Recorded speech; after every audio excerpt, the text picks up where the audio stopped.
Hello, this is Reverend Don Lewis coming to you from the beautiful metaverse, and more specifically from beautiful Danville, Illinois, homeland of the Corellian tradition, and welcome to Midday with Reverend Don. I hope that you're having a wonderful day so far today. And as you know, if you follow Midday with Reverend Don, you can type your questions or comments into whatever platform you happen to be watching on. They will show up here in my chat room. The chat room is on the screen because I have no guests today, and we can all share it together.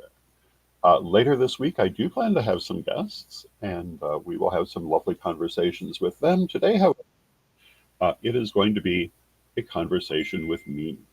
And as is commonly the case, um, as is commonly the case, you can take part in that conversation by interacting in the chat room, and hopefully it will be an interesting conversation. Hello to Nikki Dodd in the chat room. It's good to see you, Nikki. My subject matter for today is before you cast that spell. And I thought today, since we've been talking about metaphysical things, I would talk about the things to consider before you cast a spell or otherwise do magic. And of course, every 101 book um, out there in all those different publishers will probably have a section on this. Not all of them, but most of them will. They'll all say pretty much exactly the same thing. And hopefully, what I have to say today is not going to be the same thing, because what would be the point? Um, and when I wrote the degree materials 30 some years ago, um, I don't think I brought up some of the points I will bring up today, but I think they're very important to bring up. What you're usually told, and hello to Bimby in the chat room, it's good to see you, Bimby, when we're discussing considerations about magic, um, certain things will always be touched upon, but it kind of depends on the speaker. And there are a number of people out there who make it all very oogie boogie and frightening, and oh, you must be so very careful. And I'm not one of those. Generally speaking, I'm going to say that you need to go into magic with practical considerations and a good heart and doing good things, and you're not really likely to encounter a lot of problem. You do need to pay attention to your shadow, to your crossed wires, for want of a better way to put it. But generally speaking, the universe is going to be there to help you, not to hurt you. There are people who will tell you, oh, you must be very careful to phrase things exactly so, or they'll all go wrong. But that's a mindset. That is a magical consideration in itself. You're programming the situation. So I'm going to say to you that the most important thing to remember before you do spell X or any kind of magic or meditation or affirmation is that you are a magical person. Your expectations are going to influence what you get. And if you're expecting a problem, well, you're helping to manifest that problem. If you find that you expect things to go wrong, then you need to do shadow work to deal with that expectation before you do a lot of magic. Because that expectation is going to help things to go wrong. You need to expect it to go right. There is a saying that if you don't believe that your magic will be successful, it cannot be successful. If you believe that anything that can go wrong will go wrong, well, of course it will. You need to change your attitude, if that is your attitude, to one that allows the magic to work properly. One of the beauties of spell work, and hello to Fox Fur Witch, it's good to see you, Fox Fur Witch. One of the beauties of spell work is that it bypasses the thinking mind to work directly with spirit through symbolism, for the most part. Um, but you also have to remember to deal with any crossed wires that you have, and make sure that what you want and what you expect are the same things. Now, one of my favorite stories is from that long ago radio show on telepathic media. Ouija board, psychic tool, or gateway to hell, hell, hell, hell. And in that program, I was talking about how Ouija boards are primitive tools that can be useful for learning clairvoyance and virtually nothing else. Um, but still effective tools when used properly. They do have the benefit that you actually can see something. And when you're learning clairvoyance, that can be useful. And the person that I was debating with believed that Ouija boards were the gateway to hell and all kinds of horrible things came through them. And they had a story to prove their point. The story began with a group of drunk frat boys who took their Ouija board to a graveyard to have a spooky experience. Well, when you start from that, what do you think is going to happen? They set out to have a negative experience. It was their intention to have a quote, spooky experience.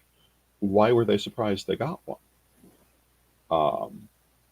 And that doesn't even mean that I believe it was a legitimate experience. It could have been entirely manufactured from their subconscious because it's what they wanted. It's what they were manifesting. When you go to do any kind of psychic or magical thing, you want to make certain that you're manifesting success. You want to have faith in what you're doing. And yes, I know when you start, that can be hard, but you have to have a way to set aside your fears or apprehensions, your uncertainties, and have faith in the act while you're taking it. You can go back to being uncertain afterwards, but while you're doing it, you have to be focused on success. This is the first most important thing I would say to you to consider before you do a spell. And if you find, well, another famous example is a person who wants to do magic to get the ideal job. And they have a particular kind of job in mind, but in their heart, they don't believe they could ever have that kind of job. Well, if that's where you're starting from, you're not going to be able to manifest it. You have to change that feeling first. You have to believe that your magic can be successful in order for it to be successful. Now, that's not to say that you cannot do magic about things that you're apprehensive about or that you have fears about. It means you have to set that aside while you do it. This is a very important part of all psychic and magical work. When we talk about psychic work, when you're first starting to do psychic work, it's easy to convince yourself that it isn't real, that you're imagining it. The truth is, psychic messages feel very different from imagination. But you can only learn to tell that difference through experience. And as a person who's been doing this for many years, I can tell you that, yeah, you can usually tell the difference. But first you have to have enough experience to have seen the difference. When you start, you have to be able to set aside any fear that what you're doing is imagination, any fear that what you're doing is not accurate, and have the faith to go with it. And that usually involves giving messages that you may be hesitant about to people you have not met or don't know well. And that can be a little frightening, but you have to be able to do it because only then will you see that you're getting accurate messages. When you get a couple of those that you could never have imagined and they confirm it for you, then you can start to tell the difference. Then you can start to know, yes, I'm doing this right, but you have to do it first. And you can't wait for it to be perfect to where you've dealt with all of your hesitations before you start doing it, because that day won't come if you don't do it. This is also true in magic. You should start magic with small things. things that you believe you can have, and you can work up to big things. Every morning when I wake up, first thing I do is program my day. It's a habit I'd gotten out of for a while, but I'm back to doing this. And I create the things that I want to have in my day. And this works amazingly well. Um, but one of the things is that you have to believe that you can manifest that day that you want. You have to believe these things can come to pass, and you have to let them in. And these things are parts of shadow work. Letting it in is important too. I mentioned the famous example of the person who wants that ideal job, but there's also the person who's looking for romance. And you'll often see the example of the person who's looking for their perfect romance, but in their heart, they don't really feel good about romance. They don't feel that that kind of romance could really happen in the world. And of course, when you feel that way, you cannot manifest it. If you don't believe it's possible, you can't do it. So, in order to manifest that ideal romance, you first have to do your shadow work on the subject of romantic feelings. And I've talked about my own experience with this many times, how many, many years ago, maybe 40 years ago now, I was still a young person. I was infatuated with um, another young person and very much wanted to have a relationship there. Ideally, a romance, even a stronger friendship. And I was trying to build this. But weird things were happening. And one day we were supposed to go to lunch together. And I waited and I waited, and they never came. Well, eventually we talked by phone, and it turns out they did come, and they were knocking on the door, but somehow I'd never heard it. Now, it was an apartment building. Um, there are ways that could have happened, but it made no real sense because I'd been watching at the time. So I talked to Lady Crystal, my teacher, and she said, well, obviously you're blocking this. And she led me through shadow work to deal with it. And what we did at that time was she had me go through everything I felt about romantic relationships and write it all down. Write down the good, write down the bad. And then the following day, come back to the bad, go through it again and ask myself, do I really believe that? Or is this outdated preconception that I need to let go of, which most of it was? And then burned it and sent it away. Hello to Steve Taylor in the chat. And I found that at that point in life, I still had a lot of negative attitudes toward romantic relationships, which had to do with examples I had seen growing up and probably with past lives. And so I did the shadow work. I made my paper, I burned it, I sent it away. And yes, things did move forward in that relationship.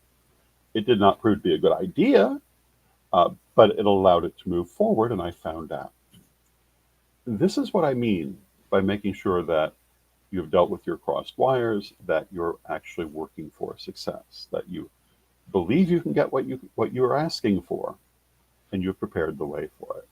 So that is, I think, one of the most important things about magic. And do all of those 101 books tell you that? Well, I don't know that they all do. Um, Now, a lot of 101 books will tell you that you have to be very careful with your details, or something will manifest in some other disastrous way that meets what you've set forward, but isn't what you wanted. For example, if you're doing a money spell and you ask for a particular sort of money, but you're not specific in how you want it, and your loved one suddenly dies and you get an insurance payment. Well, yes, that's possible. And yes, I've heard stories like that. But that is not the mindset you want to go into magic with. It's not highly likely, and I don't think you're going to find a lot of stories like that. And if that's where your head is, you want to do some shadow work to send that preconception away. Hello to Reverend Mary Hawk in the chat room. It's good to see you, Mary. That is setting yourself up for failure, and is creating an unfriendly relationship with the universe, which as a magical person is not what you want. You want, when you do that piece of magic, whether it's for prosperity or whatever, You want it to go forward in the best possible way, and you want to make sure you haven't set up negative expectations. So if you find you have them, do some shadow work with them, calm them down. Um, I think that's a very important thing with magic. Um, Another thing I hear people do sometimes is talk about how bad their luck is.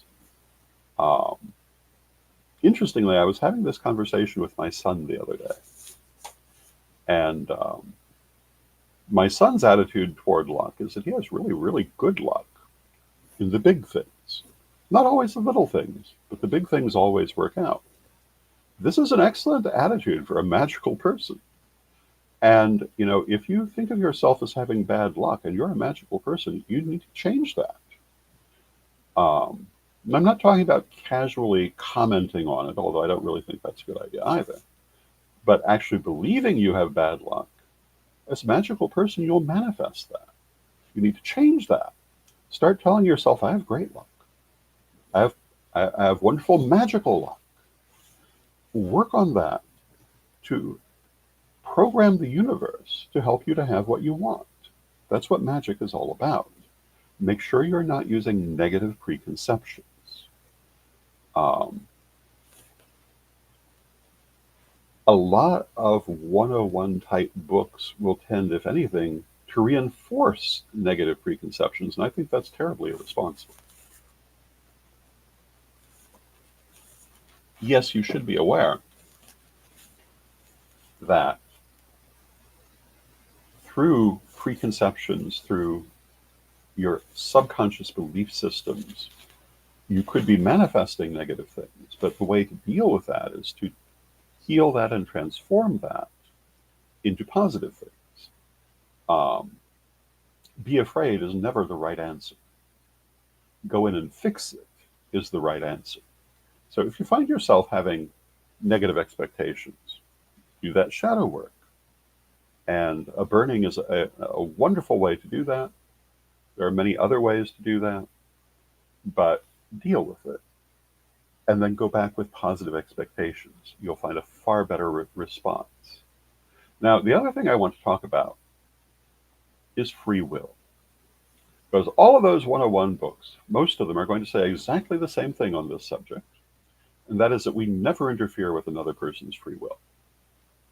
And of course we don't, under normal circumstances. You should not be interfering with other people's free will magically or otherwise, under normal circumstances. And this really is something your mother should have told you before kindergarten. Neither should they be interfering with yours. Under normal circumstances, we respect other people's judgments and what they do. Having said that, it's not all normal circumstances. And the 101 books often fail to remark upon this, and sometimes it never gets dealt with later in instruction. So it's important to bear in mind that not everything is under those same circumstances. So, most famous example comes from Z Budapest. And there was an example of a rapist active in the area where she and her coven were 30, 40 years ago now. And they did major magic against this person. And some people criticized them. You shouldn't interfere with that person's free will. And their response was, well, if their free will is to rape and harm people, of course we should interfere with that. And I come completely from that point of view. I totally agree with that. If someone's free will is to rape or murder, of course you're going to interfere with that, particularly if you're the subject. And even if you're not, that is not what we mean when we say we do not interfere with people's free will. When someone's free will is to do harm, yes, you should interfere with that. Now, you should be cautious in that. So, for example, in the case of um, Z Budapest and the rapist in the story, they did not know who was doing this. And so they did it for whoever was doing it. And that's completely appropriate. It would not necessarily be appropriate to assume that you know, because you could be wrong. If you're doing magic to try to stop someone from doing something bad, don't necessarily be certain that you know who you're talking about. You want to stop the bad effect. And that is the better way to go about it. So, if you were trying to do magic to stop a rapist, your goal is to stop any further raping from happening. Your goal is to stop whoever is doing this from causing any more harm. That is the best way to approach it. If you somehow reach the conclusion that your neighbor is the person and you do magic focused directly on that person, and it turns out it's not them, well, then you've got a bit of a karmic can of worms. You don't want to do it that way. There's a movie called Summer of Sam. I've never seen the movie, but I love the music video um, that I've seen of it. And I gather that the subject of this movie were the Son of Sam killings in New York. And the idea of a particular person being targeted in a neighborhood because they thought that person was the murderer, who is only barely saved from being killed by vigilantes when the actual murderer is caught. You want to bear things like that in mind. That even though something bad is happening, don't be too sure you know who's doing it. Focus on the thing. Um, in the current political world, I think this is something important for people to remember too. I know a lot of people out there who want to use magic for their political ends, which I do not criticize necessarily. But you want to focus on the political effects, not necessarily individuals, because nothing happening is based on individuals. It's based on movements. You want to work for the best positive outcomes and to minimize damage, not focused on individuals. It will work better, and you'll be happier in the long run. The other thing about harm none is that we're assuming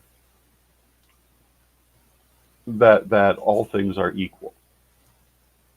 The idea that you would never interfere with a person's free will is all well and good if they're not a rapist or a murderer, um, or um, any number of other bad things we might think of. But we also have the question, what if they're not an adult? What if we're talking about a child?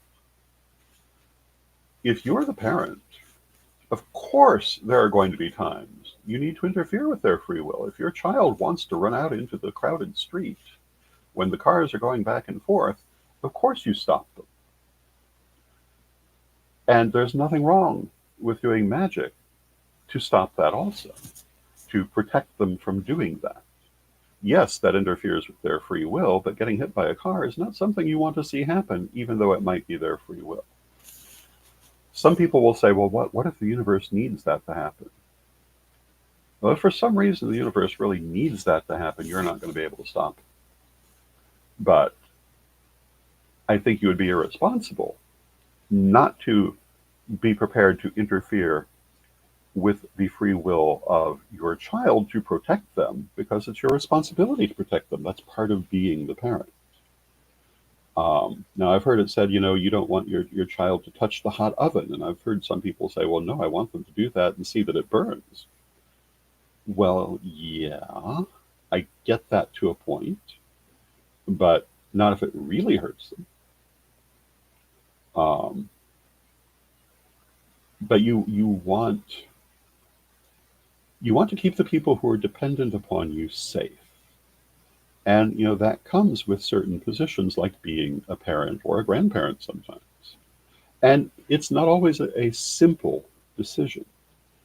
None of these are always simple decisions. And when we talk about things like harm none, or the idea of never interfering in someone's free will, deciding where those lines are aren't always simple. They're simple at face value. But as you look at it, there are a lot of times where there are a lot of complex issues involved. And particularly discussing the issue of harm none, I've often had to try to explain this to people. Um, when we say harm, as a Corellian, when I say you should harm no one, you should do no harm, I'm referring to unprovoked or egregious damage. Um, I'm not referring to just anything someone does not like. I once had someone try to tell me that do no harm meant you must never hurt anyone's feelings. I got news for you. You cannot live without sometimes hurting someone else's feelings, even unintentionally. And yes, I totally agree. You shouldn't be going out of your way to hurt people's feelings. But sometimes it's going to happen. And it doesn't necessarily mean you were wrong. And all you have to do is look at the religious zealots whose feelings are hurt by the fact that anyone belongs to a different religion on the planet Earth. There's no way not to hurt their feelings. There's no way not to make them feel that your existence harms them. But that's obviously not what we mean.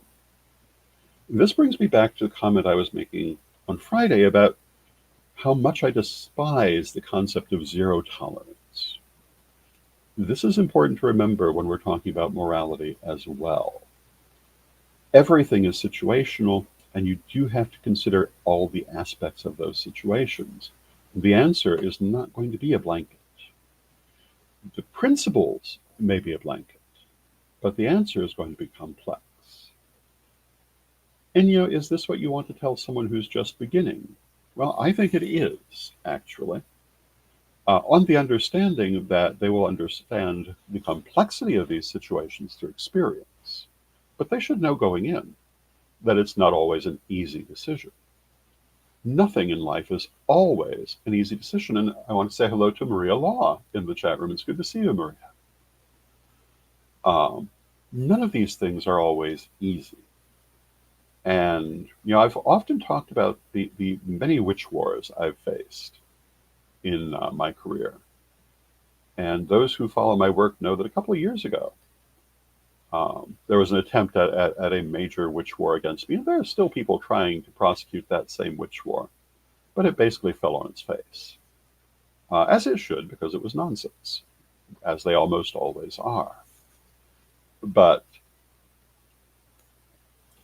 when you're in that kind of situation and you look at it, there are all kinds of different things that you have to think about in terms of just how you feel about the people. Are they being intentionally negative? Are they misled? Are they mentally ill? And in this situation, and most of the ones I've dealt with over the years, all three of those came into play with different individuals. And how you react to those individuals is going to be different based on their circumstances. If you're dealing with someone who's acting out because they're mentally ill, you have to have a certain level of compassion. Now,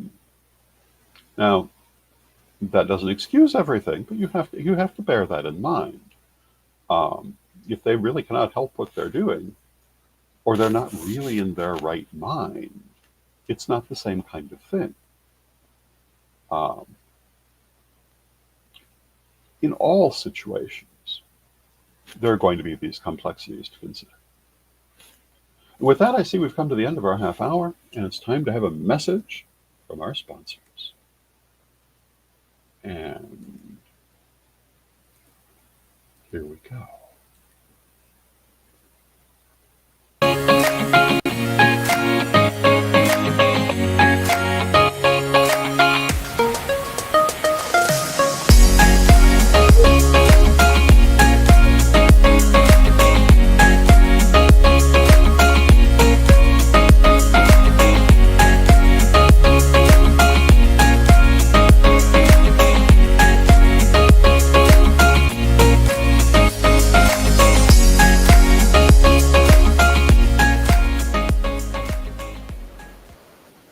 ready to unlock the secrets of the universe?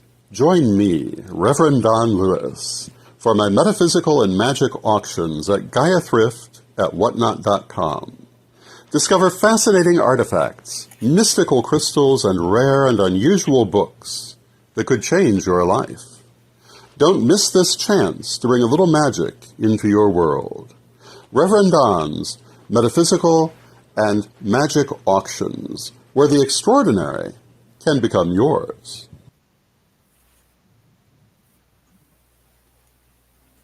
And we want to thank our sponsors, Equinox Learning Hub and Rev Don's Metaphysical and Magic Auctions. Our next auction will be this Saturday at 7 p.m., and I hope that you will join us for that. I hope that you've enjoyed this program. This last week or so, we've been talking about deeper metaphysical subjects. I suspect we will stay on that subject for a while. And if there's anything particular you want me to address, any subject you'd like to hear me speak on, please let me know. I hope that you will join me again tomorrow, and I will look forward to seeing you then. And now let us close with our prayer, as we always do. Divine Mother Goddess, Divine Father God, beloved ancestors, we thank you for all that you do for us in our lives, and we rejoice in this walk we walk together.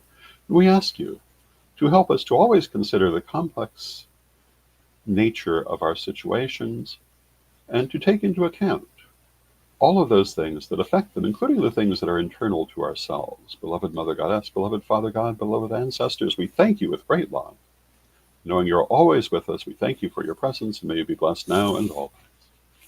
I thank you for your presence. May you be blessed now and always. And I will see you again tomorrow.